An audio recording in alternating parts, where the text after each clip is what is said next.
কেন ইসলাম পুরুষদের একাধিক স্ত্রী গ্রহণের অনুমতি দেয়? আপনি পড়েন রামায়ণ, হিন্দু ধর্মগ্রন্থ, শ্রীরামের পিতা তার একাধিক স্ত্রী ছিল। যদি আপনি মহাভারত পড়েন, শ্রীকৃষ্ণ তার ছিল 16,108 জন স্ত্রী। তাহলে শ্রীকৃষ্ণের 16,108 জন স্ত্রী থাকতে পারলে মুসলিমদের সর্বোচ্চ 4 জন থাকতে পারবে না কেন? হিন্দু ধর্ম, খ্রিস্ট ধর্ম, ইহুদি ধর্মে আপনি যত খুশি বিয়ে করতে পারেন। পরবর্তীতে যা হয়েছে, 1954 সালে একটি আইন জারি করে হিন্দু বিশেষ বিবাহ আইন আওতায় হিন্দুদের মাত্র একটি বিয়ে করা উচিত, কিন্তু ধর্মগ্রন্থে কোনো বাধা নেই। কোরআন কি বলছে? কোরআনে বলা হয়েছে সূরা নিসা অধ্যায় 4 আয়াত নম্বর 3, তোমাদের পছন্দের নারীদের বিয়ে করো 2, 3 বা 4 জনকে, তবে ন্যায় বিচার করতে না পারলে মাত্র একটি বিয়ে করো। কেন কোরআন অনুমতি দেয় মুসলিম পুরুষদের একাধিক নারীকে বিয়ে করতে? সর্বাধিক 4।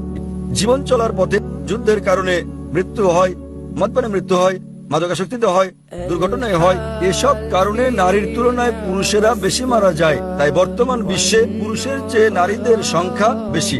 কয়েকমাত্র আমেরিকায় পুরুষের চেয়ে নারীর সংখ্যা 47 লক্ষ বেশি। শুধু যুক্তরাজ্যেই পুরুষের চেয়ে নারীর সংখ্যা 12 লক্ষ বেশি আছে। শুধু জার্মানিতে পুরুষের চেয়ে নারীর সংখ্যা 16 লক্ষ বেশি আছে। কেবল রাশিয়াতেই পুরুষের চেয়ে নারীর সংখ্যা 1,06,00,000 বেশি।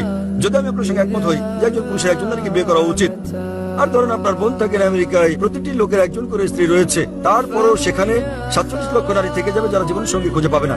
তার একমাত্র উপায় হচ্ছে হয় সে এমন একজন পুরুষকে বিয়ে করবে যার আগে একজন স্ত্রী রয়েছে, অথবা জনগণের সম্পত্তি হবে।